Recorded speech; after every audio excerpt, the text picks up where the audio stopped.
It's been a while since visiting this area, but on today's adventure we're back in the Lake District. This time taking on one of the most popular wainwright walks, the Old Man of Coniston.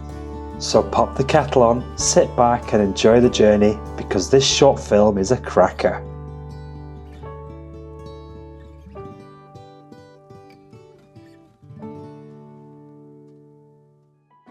Hello from a familiar base to last year's series, once again staying at Parkdean Resorts by Lake Windermere. Everything was brewing up nicely on the morning of the hike. I couldn't wait to get going. Back in March 2024, just before my daughter was born, I managed to film 3 walks over 3 days discovering the Langdale area. But one big walk during our short stay was going to be more than enough. So we started the hike from Walna Scar Carpark, perfectly located for heading off into the mountains. Well, I'm barely 5 minutes in and I just cannot stop filming so far. It's going to be a long day. It's great to have my dog Henry with me for this one. He loves hiking in the lakes. Right, onwards. We've got a mountain to summit. So we're here on a beautiful November morning, late November. There has been snow the week before filming here, but it looks like it's all gone. I don't see any snow on any tops of the mountains around this area, and the sun's shining, so it shouldn't be too icy as well. I have forgot my crampons, so fingers crossed there's no ice towards the top. But already we're just blessed with fantastic views. Because we've parked so high up, I suppose, it feels like cheating. It's an unnecessary drag if you ask me, starting from down in Coniston. If you have to do it, you have to do it. But yeah, wow, loving this so far. Do you know, as a young lad I once did this climb with my family, but I've no real memories of it. Was it really that tough that I've blocked it out of my mind? Who knows? I can safely say I won't be forgetting today's experience in a hurry. Right, enough blabbering, more walking and epic scenery.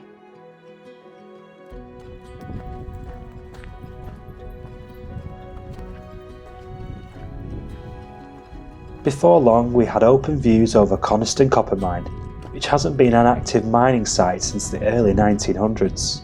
Since then, the copper mine has become an area of historical interest, with investment from the Heritage Lottery Fund helping to conserve some of the structures around the mine.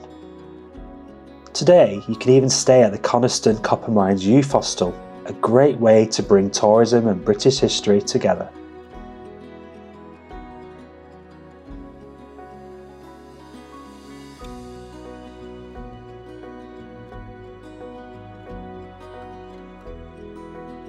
Back to the walk, and I was hitting my stride by this point, following the well-marked trail whilst looking down over the mines.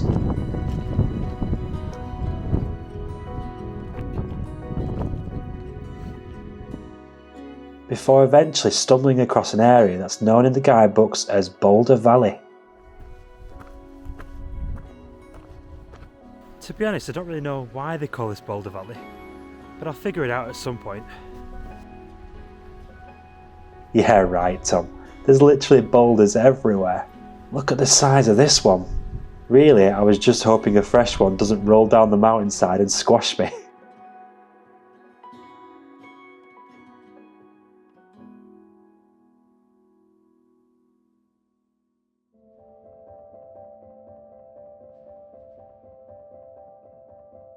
Leaving Boulder Valley, next we were in search of a small lake known as Lever's Water. Let's go and find it, shall we?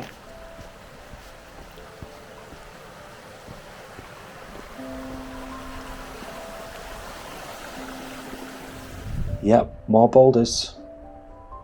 I'm not gonna lie, I've really missed the sun this year. We've just had no summer whatsoever in 2024. But it's here now in late November.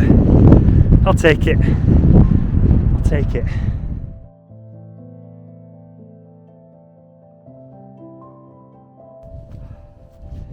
Absolutely goosed.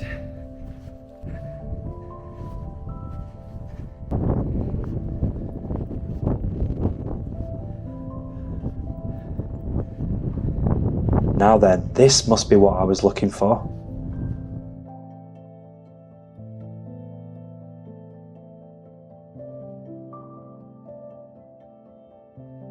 We made it to Levers Water. Magnificent. Levers Water was dammed in the 1700s to enlarge an already existing tarn, to help provide enough water for the mines as well as down in the village of Coniston. And there was me thinking it was a natural lake. Damn!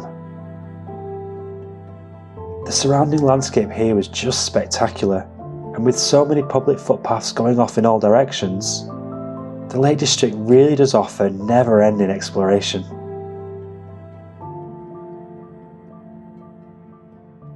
After a short while sat by the water's edge, enjoying the peace and serenity of Levers Water for the first time, we were back up and ready to find the summit of the Old Man of Coniston.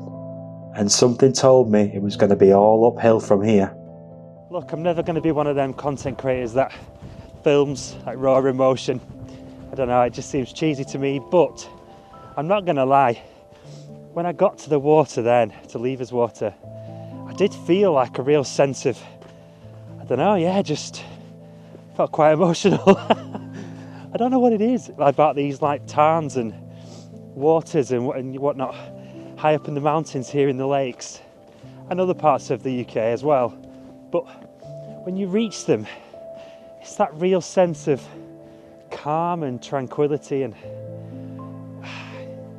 it's just how remote this is. You know, the reality is a lot of the general public, you know, sometimes through no fault of their own, but they won't be able to get to places like this. You know, they're too remote, too difficult of a terrain to reach. I mean, I'm scrambling on rocks now as we speak. But for those that do make it and get a kick out of places like this, I get it. I'm one of those people. I love it, absolutely love it. And yeah, it's what makes walking here more, doing more of the wainwrights, really appealing to me. It's not just getting to the top of the mountain, it's finding these tarns and these waters. Yeah, I think I'm going to tick off the tarns. That's my goal. There you go, I've stated it now. So if you've got any recommendations, tarns and waters to visit in the UK that are, you know, ones that are relatively remote, that are not super easy to get to, but I've got to see, then yeah, do comment them below, because I'm gonna have to find some. I'm gonna have to tick off a hell of a lot, because this is what I enjoy. I'm starting to figure it out more and more these days. Now it is getting cold now, the wind's certainly picked up, or it's chilly down here near the water. So I'm gonna get a move on. We're gonna make our way towards the summit of Old Man of Coniston. I'm also gonna not slip on camera and break my neck on these stones, on these rocks, these boulders. But yeah, look at that, absolutely beautiful.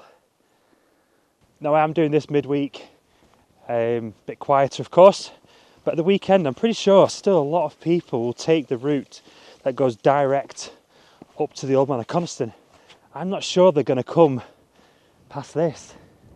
I'm really not convinced, I'm not sure. But what I will do is, like all my walks that I do, I'll leave the route that I've done today in the description below in like a link. And yeah, you can follow the GPS map through Outdoor Active. Yeah, oh gosh, so I nearly slipped then.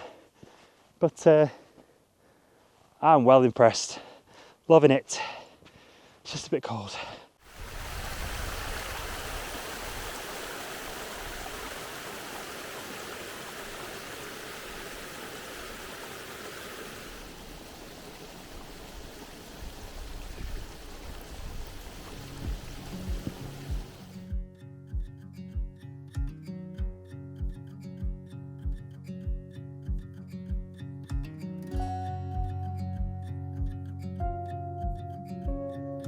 This is going to be the end of me. Oh.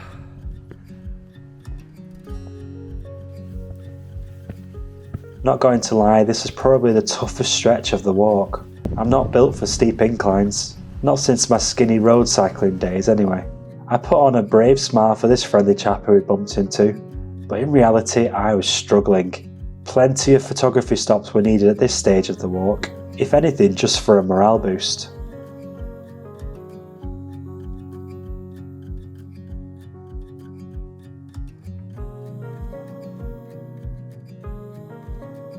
Note to self, it's best not to look too far ahead and see just how much climb is left. It even started to mess with my mind a little. Here I was attempting to sing or rap. My head was completely gone by this point. You're as cold as ice. Ice, ice, baby. Dum dum dum dum ba da dum dum. Alright, stop. Collaborate and listen. The struggle was real, and I can only apologise for leaving that bit in. But seriously, what gets you through the toughest sections of hiking in the mountains? I'm curious. Bit windy up here, and finally we made it up the steep incline. I wasn't expecting snow today.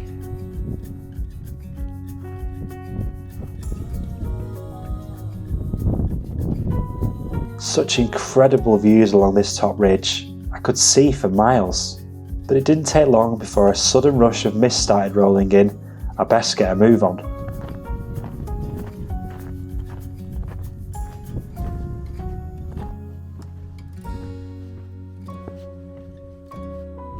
The temperatures were considerably lower up here as well.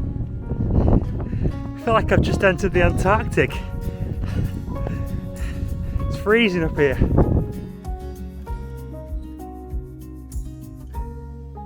I loved capturing this shot before it was completely out of sight under thick cloud cover.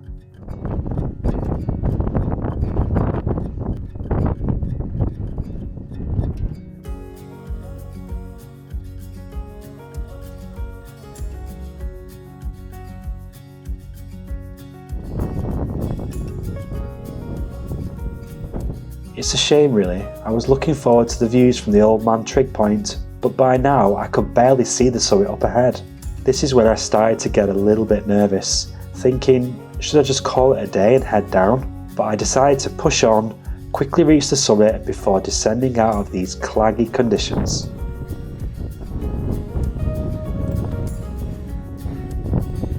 Made it.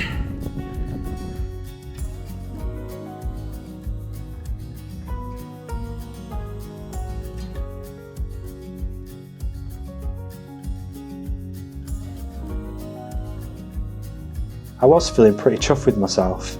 Henry on the other hand, less than impressed. Here's a small glimpse of low water which was briefly visible at one point. Now for the fast descent, in search of another good looking tarn I've been wanting to visit for a while. That's the face of a relieved man, by the way. Looking forward to getting out of this wind, I tell you. The thought of getting lost up in the mountains will always be a big fear of mine. This next section though, wow, these rocks, it felt like something from another planet. What a scene. Can anyone confirm the name of this wainwright for me? Fell, is that right? It's definitely one I'd like to climb sometime. It really stands out. And just when you thought it can't get any better, how about this spectacular view overlooking Goat's Water? Just stunning.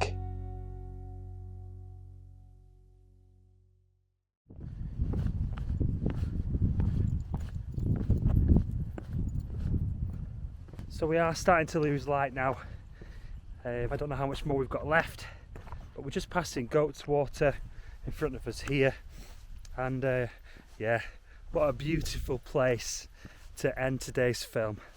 I really hope you've enjoyed it. I hope you've enjoyed the adventure with me. I was a little bit nervous just before at the top there, back at Coniston, the Old Man of Coniston, but no, let's be real, it's been a fantastic day, and conditions like this, you know, views like that, it just makes the climb worth it. It makes all the challenges, all the scary bits worth it, you know. What a beautiful, beautiful view. No mountain goats, unfortunately. I've kept my eyes peeled, but I haven't seen anything. Maybe next time. By the way, if you are interested in all things Lake District walks, I did do a 3-part series discovering the Langdale area earlier this year. Check it out and I would love to see you there. Thanks again for watching, and I will see you on the next one.